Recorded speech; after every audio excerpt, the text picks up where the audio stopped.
we are talking about the heart chakra. Oh, lovely. I know, right? Yes. I thought, how appropriate. For a Taurus, especially. I know. And also for the conversation we've actually had today, and Oh, yes. right? Talking about the old times and Love of our community.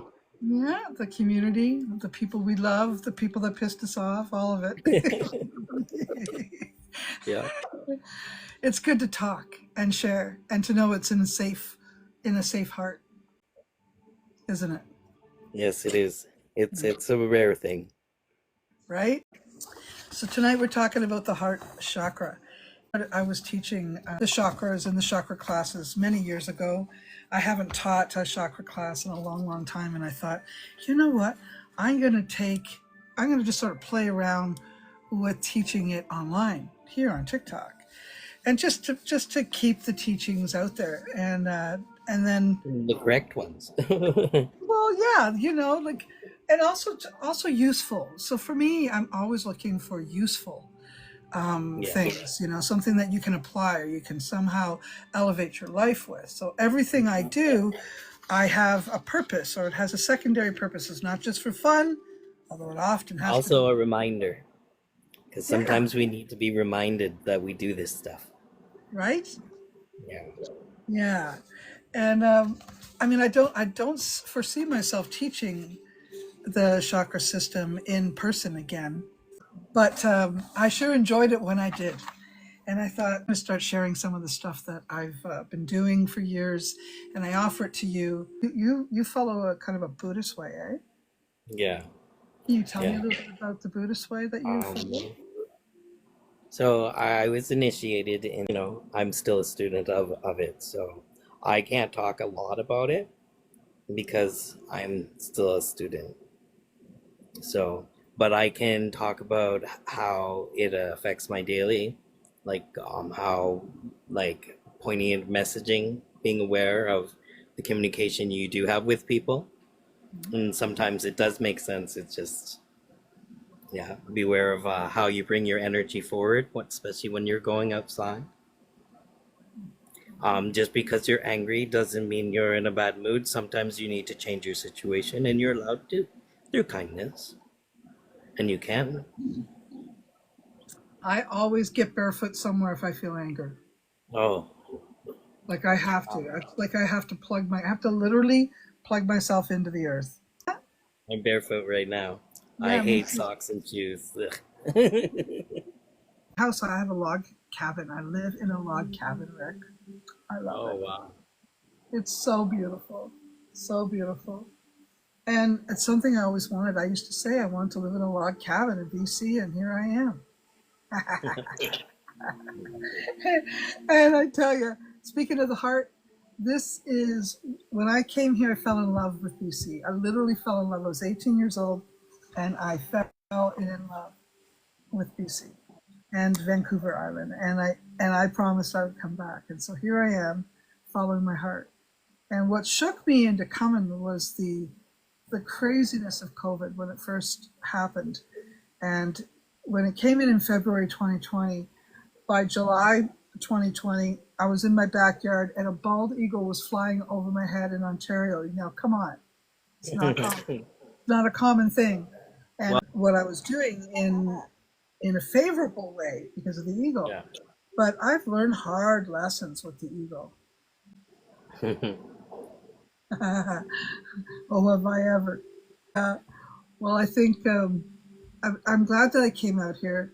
I feel that I followed my heart. And when my heart was fearing, I was in a very fearful space with COVID because there was so much energy that I couldn't stabilize myself without spinning. And I had to isolate myself to calm it down because I could feel everybody was spinning. It was everyone was. And that was a hard time for me. Was it for you? Oh, yeah, it was a very transformational time for me, actually. Um, because I've really started getting into my meditation and stuff like that. And I just moved to London when I just got a new job too the day it happened. So And then ended up without a job. no, I worked all the way through it.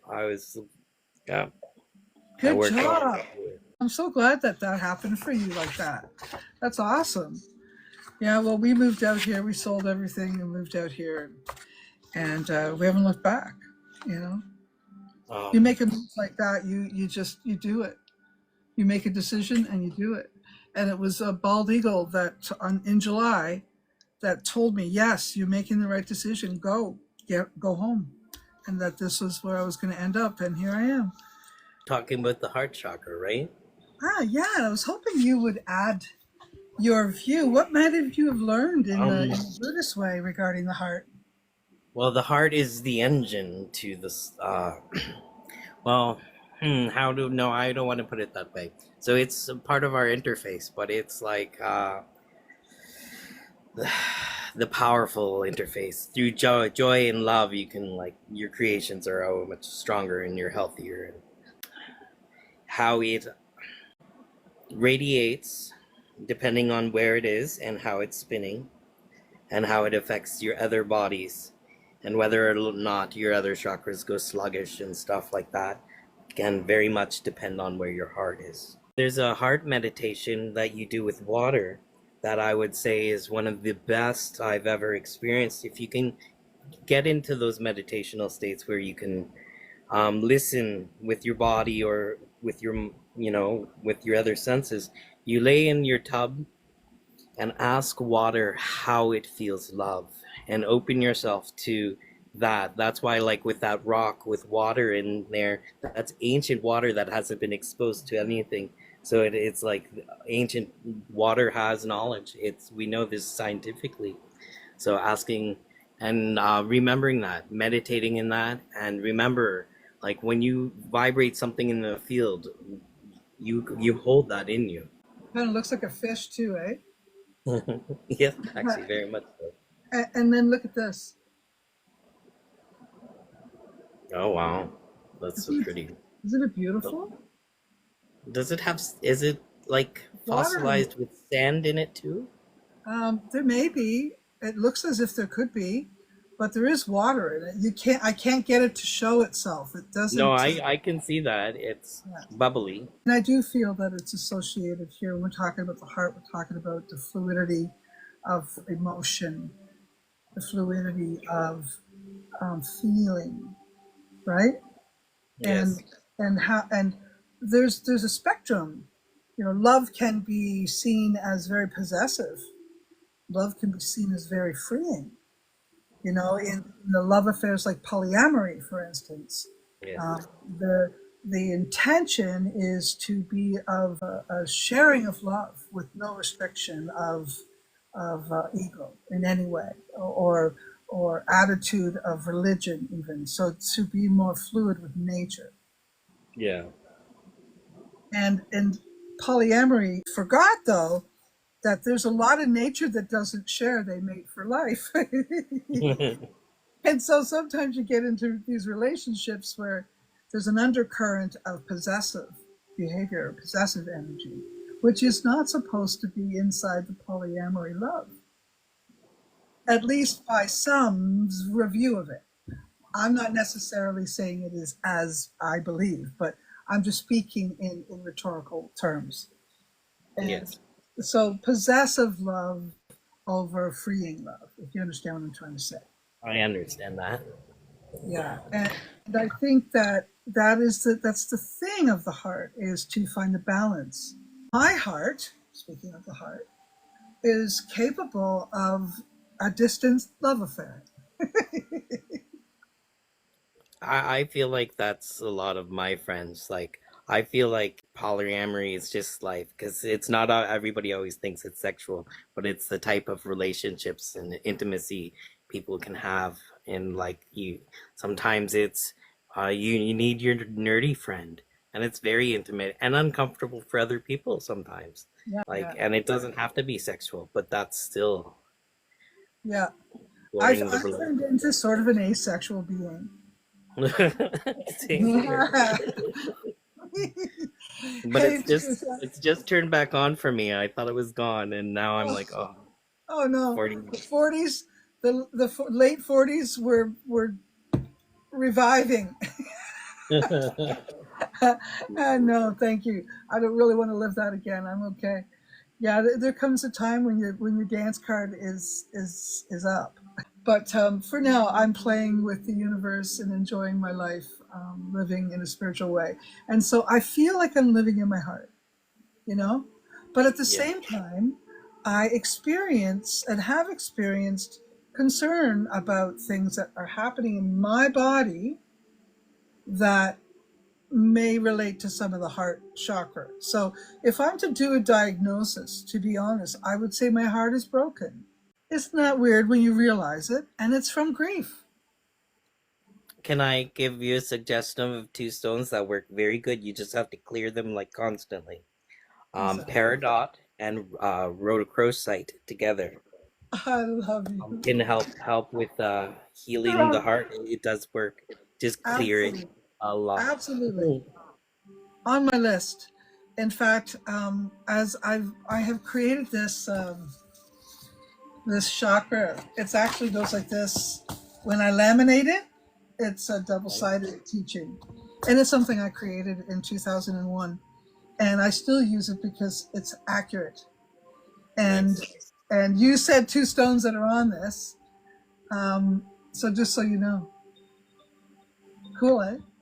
Yeah, yeah. Well, they're good together. Oh Um, yeah. but also if you're brokenhearted, don't wear pearl. Don't wear pearls. Yeah. Okay, It I have will that. it kind of becomes like a battery of sorrow, and it can make that like irritable, just unfriendly energy come out. It can be a Just storage. just as asking you to repeat those stones. So peridot Yeah, and rhodochrosite or rhodonite. yeah, yeah. And But both are on rhodochrosite, my list. Yes, yeah. absolutely. And to add to that, we'll say malachite and rose quartz, kunzite, jade, Um, together, rose quartz, aventurine. clear it constantly clear that one if you're using it for emotional anything. Which one? A rose quartz, and Yeah, yeah, yeah. I would say those candles, little selenite candles where you just put the candle, it's cut square, really. So I put my pearls and my rhodonite in something like that, and then I put my obsidian orb on top of it, and it clears it right. Okay, yeah. Selenite Yeah, and obsidian are good stones for clearing, for sure. yeah. Yeah, and And I do not also a use Himalayan nitrate. salt bed, and they're really nice too. I love Himalayan salt beds. I have a Oh yeah, I have a couple of squares that I use and a bowl. I like them nice. for that type of thing as well, and they're pink, so it gives that nice. So when we're talking about the heart chakra, we are talking about green, really in terms of color, but we're also talking about pink, and I see the pink as the more feminine aspect, and green more the more male aspect. But then again, I've twisted that up and thought, not necessarily, because green is so earth. So the Yeah, pink is the lotus on top of your head. In your meditation, you can move that pink up and down throughout your body, but when you bring it to your heart, it's you know that just brings you out of the umi gloomies. In so meditation, you bring it down to your feet and you sit on it, and then okay. bring your fire. So you create your kundalini and grow your lotus. Yeah, and yeah, exactly. And Venus and Mars are the planets that are pretty much associated to this, and working with Venus and Mars, I think, is really helpful. And the energies that both of them offer. If you're having heart problems, like there's different things that could be wrong if that chakra's out, eh? So what Oh, I have here is like anything to do with the heart, of course, right? And lungs. And what else would you say? Arms, shoulders, um, hands.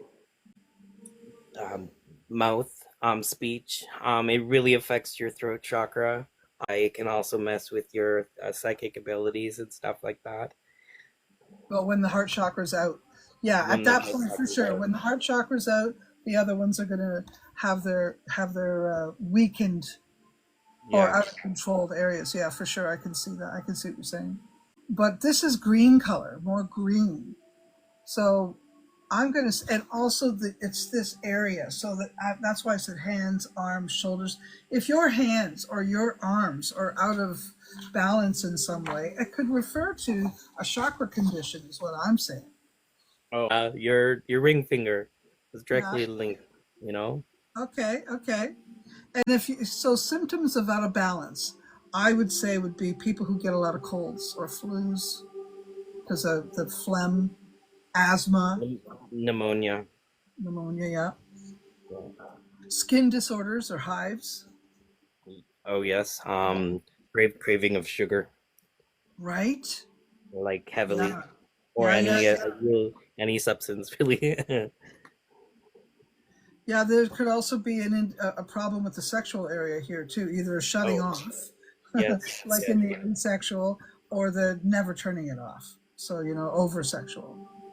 But I think this when love, when the heart, it's about love, and when there's grief in the heart, we find these kinds of things. And I would say a lot of people have to deal with this type of a thing. And a lot of people have experienced heart pain, love pain over love. Lots of people. It's such. I don't know anyone who hasn't. I think to love is seriously an opportunity to learn through pain. Am I Yes. wrong? It teaches us what we can control. I think, because a lot of I feel love is for an idea or a possibility that not necessarily like you you expressed your heart to a creation that didn't come to fruition.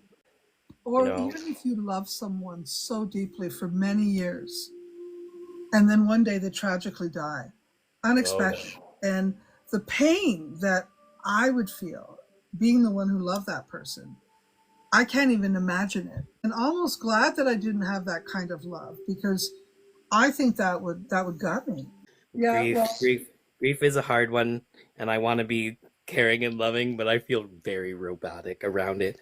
Go into analytical mode because I don't necessarily understand grief, and observing it is see that's where I sound robotic, but it's the autism. I am a feeling person, I swear I am, and I do cry and feel sadness in my ways.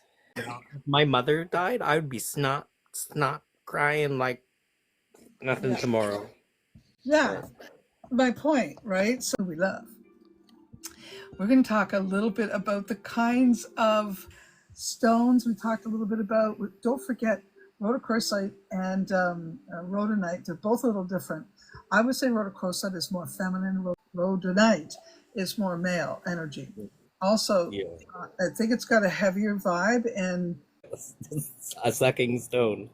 You okay, know, I find it's very close to like any jasper.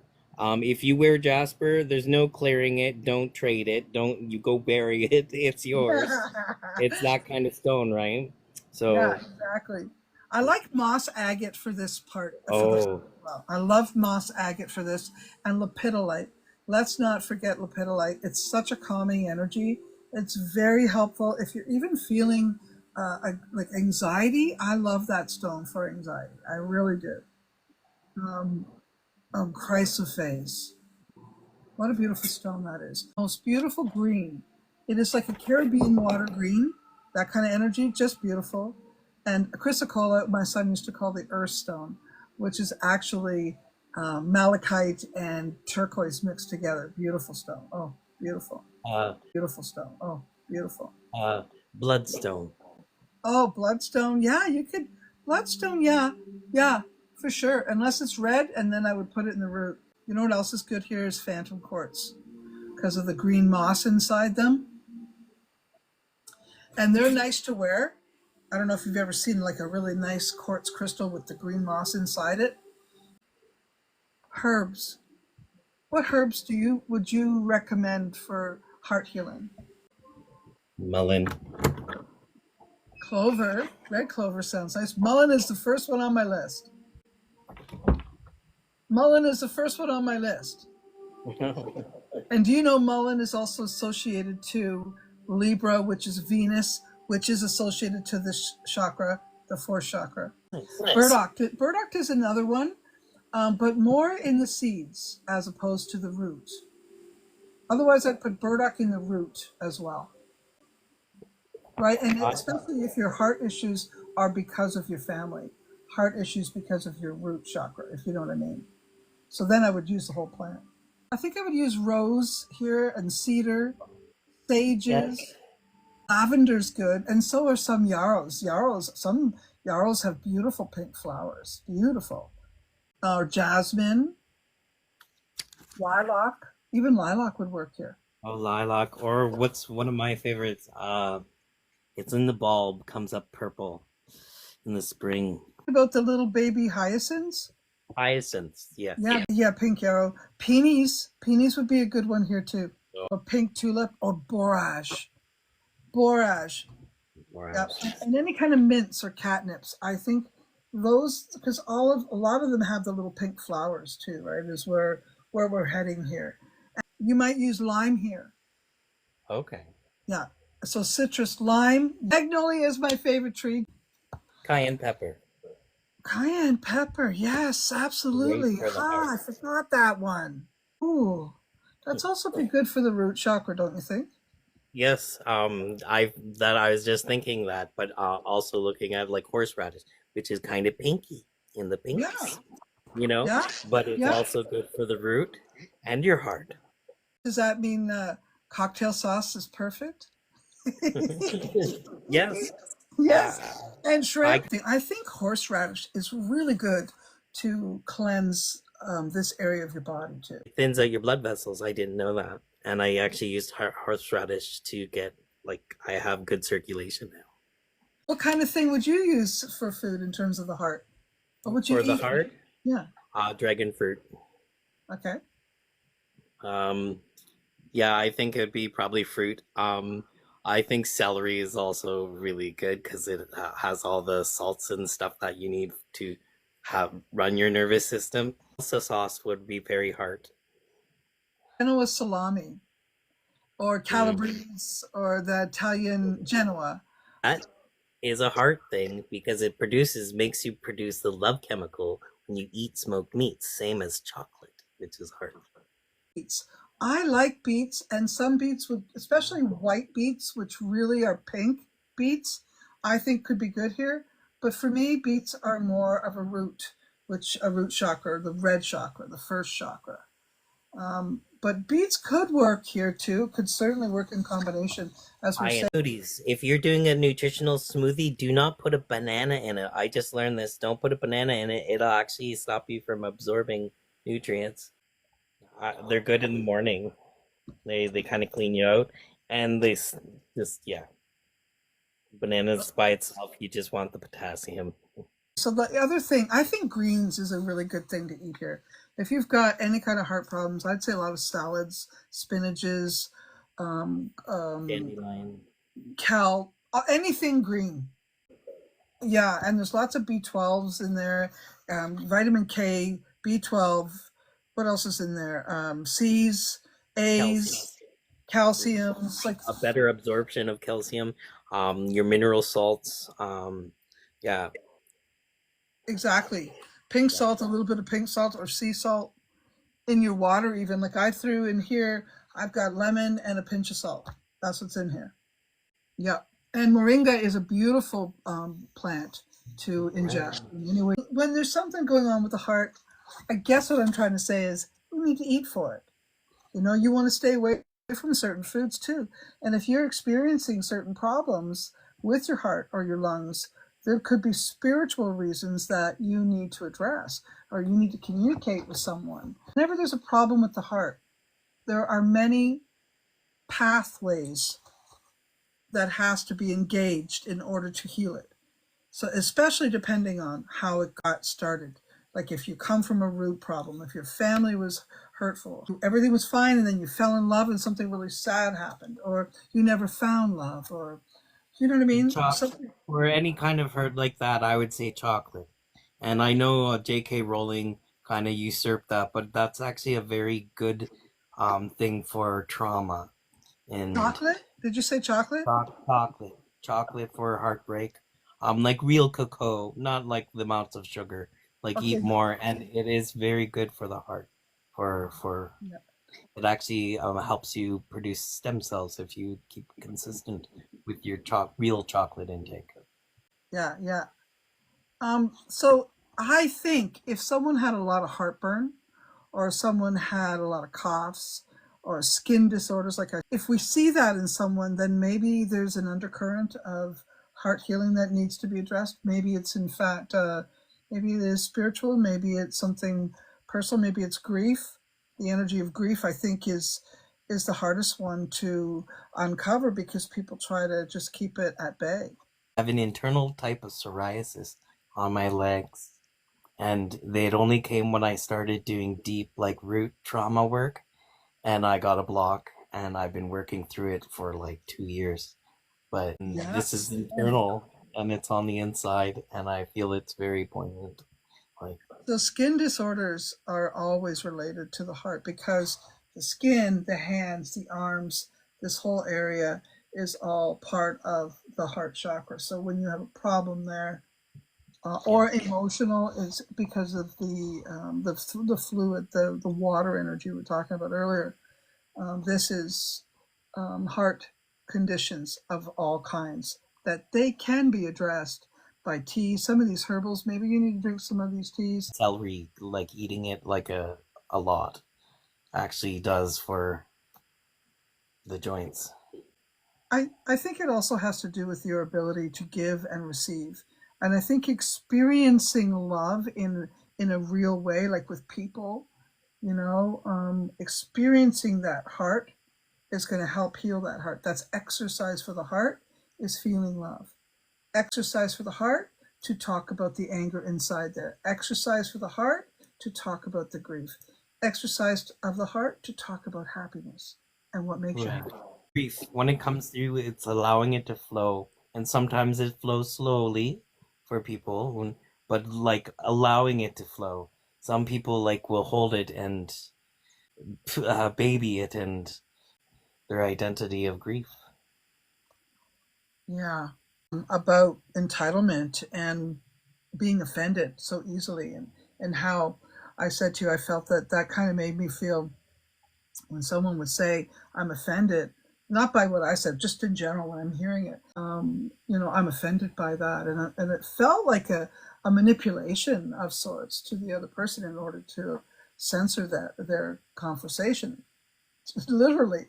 And so for me, that censoring is not loving, is not kind. Is in a person who's had this type of grief and you're holding on to grief, you may end up also in a place of anger that turns into some kind of entitlement, that turns into some kind of manipulation of the Oh, heart. the, the manipulation of the heart energy is a vicious lover, is a Yeah. manipulator. It's the gaslighter, you know. It knows how to control the emotions of others. A lot of people who are claiming offense are people whose hearts are broken, are hurt. They have not been acknowledged. They haven't been recognized. They're not being seen somehow. And so they Yes. want to be seen. So they're stamping their feet and coming up with some, semi possible problem. You know what I mean? And Well, I feel it's the misuse of therapy language um, okay, that has come out of academia and filtered into society. the heart needs to stay flexible. And when we are inflexible, we create Oh, blockages. intersectionality. Ah, The intersectionality of spirituality, of meeting each other where we are. I'm not responsible for your trauma. You are not responsible for mine. And we don't know each other, and to assume people to need to know each other is ridiculous. yeah. And it's problematic. But if we can meet each other with So kindness, they're pushing suspicion, I feel. That's yeah, another hard one. it's another thing you should use to heal is sex. Sexual energy Very much so. in moving the sexual vibration, moving the fluids in the body, and being as Masturbation is okay. if that's not what if that's all you got to work with, that's what you got to work with. Yeah. It is a physical healing for the body as well, for the heart as well. Good release for the body, and good release for the heart. So watch loving music, movies, listen to loving music, and Laugh. right, music of the F note and of flutes Oh. and of wind. In this area, we could hear some chimes. One city. Can I give you a suggestion where it links to the root again? Also use root and use root first and then heart. Okay. Just in case it's a lot that needs to be processed, it opens you up to ground it instead of like activating it and then being like, whoa. Yeah. And if you were doing magic, you would use pink, green, and you could use, depending on the issues, red for the root, black, depending on what you're working on. You could use those on a magical level, depending on what you're magically trying to eliminate or create, depending, right, Rick? You know, you want to think about the smells that you're using too. And so when we talked about those herbs and those flowers, think of those smells, because those can be really good oils that you might put in a burning pot or incense, whatever, because aromatherapy is a thing. Vanilla. What do you mean? We are combining the heart and the root on a fairly regular basis. So I would say that our heart condition has a lot to do with where we're standing. Our self-worth. This is a place of love, though, and just remember that if you're not feeling loving, if you're feeling bitchy and itchy and, you know, just stitchy kind of yucky thing, there's something going on. And you got to ask yourself, what's that? You know, why is that happening? We're not here to live life with that kind of edge, with that kind of harshity. We're here to go in flow, to be one with, to be of the world, not in and stuck inside it, but to be of it, right? And that shows another like misalignment of the heart of the you see it mostly in men nowadays is the disenchantment, not knowing of self, the creating an identity of what hurts you. I see a lot of those angry men, it's just these giant hurting hearts. Mm-hmm. You know the saying, hurt people. Yeah, it's not an excuse. No, it certainly isn't. But those that are getting victimized per se, I think it's important to take some responsibility in why you're allowing it. I mean, well, exactly. I just step away. No time for that. And that's just it. You have to have boundaries, right? And that's the whole point of how you've heard the Heart Sutra, right? It's a mantra in Buddhism for your heart. If you're a person who is fearful instead of brave, cowardly instead of balanced, impatient instead of healing, if you're nurturing and transforming and loving,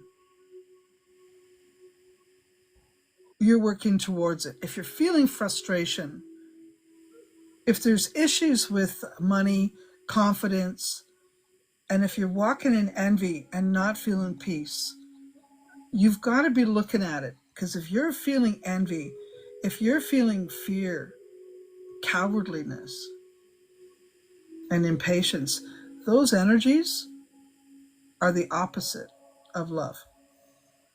That is a sign of dysfunction here. And those things that we just spoke of are the things you have to heal. So you have to look at what's making that happen for you. Why are you impatient? What are you that's mine. Impatience is one that I deal with.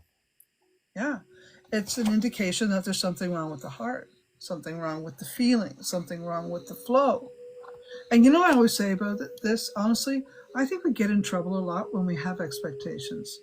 And the whole point of being open, free, and allowing is to go with whatever spirit has in mind, in the pace of spirit's pace, not, I'm just the passenger. I'm the passenger and I just go for the ride. Seriously, I do this a lot. But I do sit down and I think, okay, where do I want to go? What's the general direction I want to take? And then I just hop on. And while I have the energy, I give it all of my love, all my attention. And sometimes I exhaust myself with my hyper focus because I love it so much. Like never did I think I would become a metaphysical, basically a metaphysical expert in a lot of ways, because I know a lot about the metaphysical world in lots of areas, not just one. And I think that, that's helped me be more loving. You know what I mean? Yes, I agree. It's for me, I never thought I'd get here. And now that I'm here, I'm like I have so much more to learn, and seeing people that has gone through the process and the ego over the heart. And it's like, but there's more. There's always more. We're here, we're riding the machine, you know, the meat sack. Or even by yourself, there's still nature, like an animal, you know? You're talking to the hermit, so Well, that's what I mean. Even by ourselves, we can still live in love. When we're talking about water, fluidity, the heart, we're talking about movement of emotion and water, the elemental water, right? Which could also be connected, as you said earlier, in regards to blood as well, because it's a fluid yeah, of the body. But also, we're talking about phlegm that, in terms of the opposition of that. the breath of life, Yeah, yeah. where the air comes to play. So, in keeping all of that in good, healthy order, I think is really important, and whatever you have to do for that. And I think animals, nature, walking, eating the right foods from the earth, drinking the herbs that are growing around you. They say in the native traditions that I learned, and then later I found out it's the same in some of the Celtic traditions, whatever herbs are growing in your yard are the ones that are meant for you and your family, and whatever illnesses pop up in life, those herbs will back Show up up on your front lawn. they'll I just show guess I right was up. taught the same thing. My friend had urinary tract infections horribly, and everywhere she went, yarrow popped up on her yard. And it's simple little things like if you want to lose weight, get some lemon water, lemon balm water, tea kind of thing is a weight loss thing too, right? It helps in a lot of ways, and it grows all over the place around me here. So I've been looking Great at for stress um, and keeps the herpes away. it sure does. I don't have herpes though, just to be clear. No, like I but there's many, many, many types, and like soothing plant. It soothes the lymph. Yeah, And you can make a beautiful lotion for herpes. Ravensara, What did you say? Ravensara. From like Madagascar. I use it as an oil, so I make a chapstick that is will get rid of it, dry up your herpes like really quick.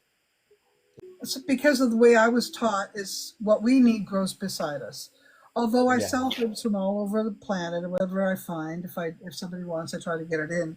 I do that in my store. But I personally use a lot of stuff that grows around me. I try to. Hmm. Yeah. Although I love Chinese medicine, Especially for aging and balancing out hormones. right? I do think Chinese doctors are quite useful, quite helpful, quite knowledgeable. Are violets good for? A lot of the violets are like what we call the all heal, so they have been known to be helpful in a lot of areas, and yeah, they could be, but impactful, not as much. They're a gentle, lightly stimulating herb. I prefer them in salads and not ruined. Yeah, you could eat the flowers. The little tiny violets are edible, and they are really nice in salads. Really, they are, with a little tiny bit of oil and maybe just a touch of rice vinegar. Dandelions, yeah. Dandelion really good for blood cleanser, but good for liver. Yeah. Um, And you could eat the dandelions, the young leaves They're very nice in Oh, salad as well. yes. But if you're going to Yes. make a tincture root, the root is the best to be making your tincture with. And the leaves are nice in teas. And the flowers too. If you get them nice and plump and just ready to burst, the roots are really good cooked. Okay, yeah. I think if you're going to put the dandelions in your salad, don't put a lot. They are quite bitter and they're very nice and very good for the liver and for menopause. Yeah. Also like clover. Yeah. What else would be good here? I would say for the heart chakra, I would be really interested in using fiddleheads, especially because they pop out on Beltane on May Day. They pop up right in that week in Beltane, and Oh that's yes. that's the season where love begins, where the sexual energy is inspired. The mating seasons are upon us, and everyone's looking at each other with their eyebrows up, and Yeah. so I would say that fiddleheads, trout lilies, yeah, leek, Leek is definitely up right now because I was just thinking onion. yeah, Um, Also tone of fire. and maybe Um, maybe the morel. Some of the mushrooms are out now too, like it's spring. I always think brain with mushrooms. Yeah, that's true. That's true. But They're good for yeah, cancer too, though. They're really good for cancer. Yeah, and I think when a lot of people, and I'm not trying to undermine anything, but I have learned that any cancer that happens in the lung, the heart, or any in this area, or the skin is associated to heart traumas, unhealed heart conditions. breast Not cancer. breast cancer, another one exactly. It's not being appreciated. Giving.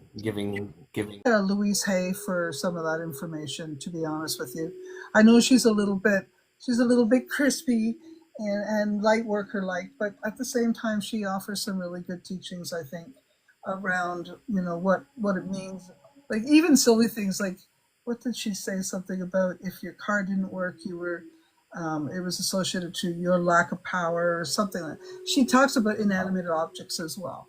So I like the whole idea of if something's wrong with your knee and you have arthritis there, it may have to do with humbling, or maybe you've been humbled too many times, or you know what I mean? Or I maybe understand that.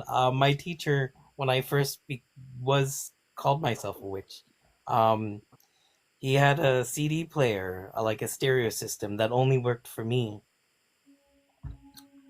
because it didn't like him. He was rude to his objects, and like he talked to them like awfully. And I'm the type that smile at rocks when I think they're looking at me.